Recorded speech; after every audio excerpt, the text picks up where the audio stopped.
स्वामी जी, पिछले एपिसोड के अंदर हम लाइव एंकर प्रतिष्ठित आत्मा की बात कर रहे थे। उसमें आपने ये बताया कि जो 5 इंद्रियों का मनुष्य हो जाता है तो एक बुद्धि और डेवलप हो जाती है। तो वो बुद्धि जो है वो लाइव एंकर को पैदा करती है। और मैं जो विज्ञान का विद्यार्थी हूँ, केमिस्ट्री को मैंने पढ़ा है कि 2 तत्व मिलते हैं तो केमिकल रिएक्शन होकर के एक तीसरा तत्व और तैयार हो जाता है। तो आपने बताया कि हमारी प्रकृति है जो कि हमारा जो है भुगतान कहिए या हमारा कर्म फल कहिए, और आपने पहले बताया जो हमारी मूल रूप में शुद्ध आत्मा है। तो दोनों के मिलन से तीसरी चीज ये लाइव एंकर प्रतिष्ठित आत्मा पैदा हुई, और आपने बुद्धि को भी जोड़ा है। तो मैंने कुछ जो शास्त्र पढ़े हैं उसमें अंतःकरण की बात आती है कि जो कर्मों का सृजन होता है, भविष्य का निर्माण होता है, पुरुषार्थ होता है, उसमें अंतःकरण का बहुत बड़ा रोल होता है। तो वो अंतःकरण क्या है, कितने तरह का है, और कर्मों का सृजन करने के अंदर वो अंतःकरण किस तरीके से अपना रोल प्ले करता है, उसमें आपकी प्रतिष्ठित आत्मा का भी ब्यौरा आ जाएगा। कृपया इसे खोल करके बताइए हमको। सबसे बड़ी बात यह है कि हम जिसको प्रतिष्ठित आत्मा बोलते हैं, ये प्रतिष्ठित आत्मा का पुरुषार्थ का जो प्रक्रिया है, इसमें मन भी, बुद्धि, चित्त, अहंकार चारों का रोल है। और चारों का रोल का एक नाम है प्रतिष्ठित आत्मा। इसको धर्म की भाषा में, आध्यात्म की भाषा में भाव मन भी कहते हैं। तो ये चारों प्रकार के जो फंक्शन है वो प्रोसेस के लिए है, कर्म बांधने की प्रक्रिया। और चारों का रोल अलग अलग है एक ही मगर रोल अलग है, उसके घटक है। हाँ, घटक है। पहले मन का रोल विचार करना,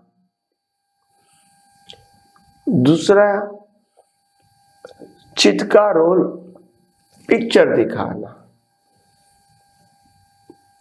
तीसरा बुद्धि का रोल लाभ नुकसान देखना, और चौथा अहंकार का रोल डिसीजन लेना कि ये मेरे को लाभकारक है या नहीं है।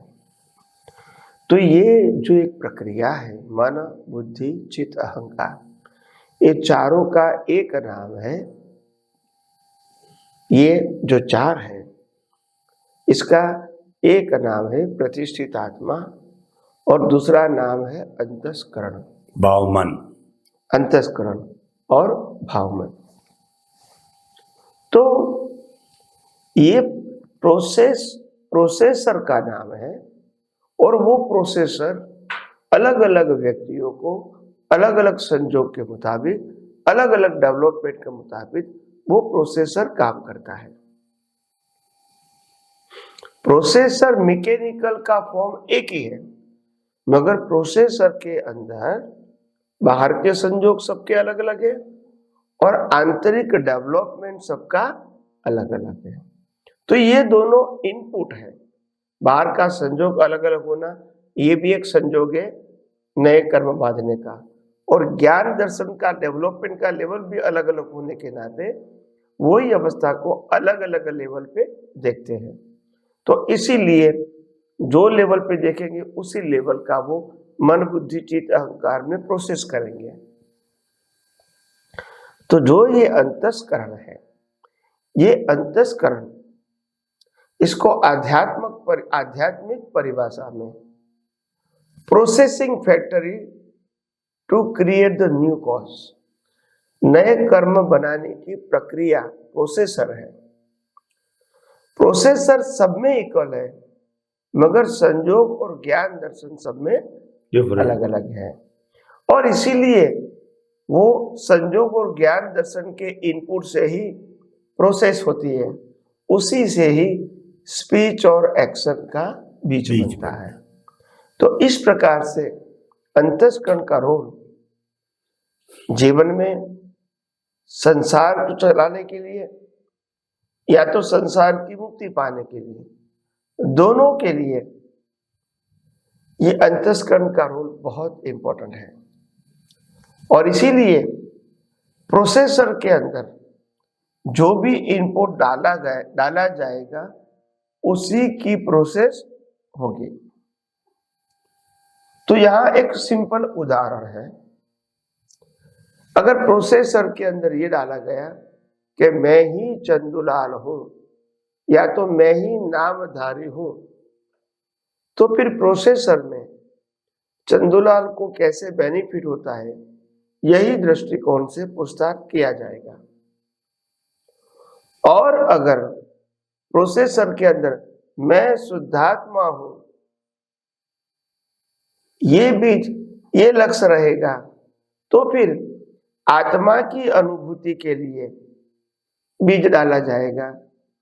संसार आपके लिए वैराग्यमय रहेगा, यानी उसकी उस समय वैल्यू नहीं रहेगी। और अब आध्यात्म के मार्ग में, मुक्ति के मार्ग में, आत्मा की अनुभूति के मार्ग में आगे बढ़ सकते हो। तो इस प्रकार से ये उनकी जो इंपॉर्टेंट है अंतस्करण की, वो बहुत है। मगर ये अंतस्करण हमारे शरीर के अंदर दो प्रकार के हैं, एक डिस्चार्ज अंतस्करण और दूसरा चार्ज। डिस्चार्ज का मतलब होता है जो पिछले अवतार में प्रोसेस करके बनाया है, वो अभी सिर्फ प्ले कर रहा है, उसमें कोई चॉइस या फ्रीडम नहीं है, वो मैकेनिकल है। और मैकेनिकल होने के नाते ही कुदरती रचना है, कुदरती कानून के अंडर में है अभी, क्योंकि उसी के मुताबिक कुदरत संजोग जुटा। हाँ, तो इसीलिए जो डिस्चार्ज अंतस्करण है वो मैकेनिकल है, उनका कोई पुरुषार्थ वाला रोल नहीं है, और उसके लिए जीव रिस्पॉन्सिबल भी नहीं है, ऑटो मोड है। मगर क्योंकि लाइव वाला भाग, पुरुषार्थ करने वाला भाग, अगर डिस्चार्ज मन, वाणी और काया की अवस्थाओं में जब जुड़ जाता है तो वो अवस्था लाइव बन जाती है, और उसके बाद राग और द्वेष के कर्म बन जाते हैं।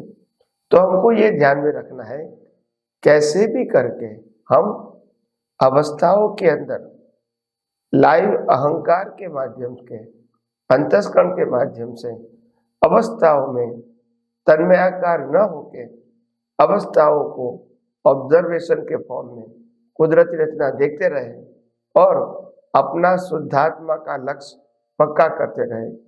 यही आध्यात्म मार्ग के मुक्ति की सफलता का ये सही और सरल रास्ता है। स्वामी जी, श्रोताओं, आपने सुना कितना स्पष्ट, क्लियर, जिसमें कोई कंफ्यूजन नहीं है। प्रोसेसर हर फैक्ट्री में होता है, प्रोसेसर हर कॉलेज में होता है, हर यूनिवर्सिटी में होता है, हर जगह होता है, हर कार में होता है। प्रोसेसर नहीं हो तो कार नहीं चलता। मैं, जो स्वामी जी ने कहा, मैं एक उदाहरण देता हूँ कि हमारे जो सब्जी बनानी है, तो सब्जी का जितना भी रॉ मटेरियल हमने इकट्ठा किया और फिर उसको जो है वो किसी चीज़ के अंदर बॉईल किया, तो ये सारा रॉ मटेरियल बॉईल करना, मसाले वसाले, ये सारा प्रोसेसर है। और बन के जो बाहर आया वो हमारा भोजन है, वो डिस्चार्ज रूप के अंदर है। तो उसी तरीके से मन, बुद्धि, चित्त, अहंकार, ये प्रोसेसर सारा मिलकर के और जो कर्म बनाते हैं, और वो कर्म जो है कॉज पड़ते हैं, वो हमारे आगे से आगे चलते रहते हैं। स्वामी जी, आपने इस प्रोसेसर की बहुत सुंदर व्याख्या की, हमको एकदम हृदयंगम हो गया।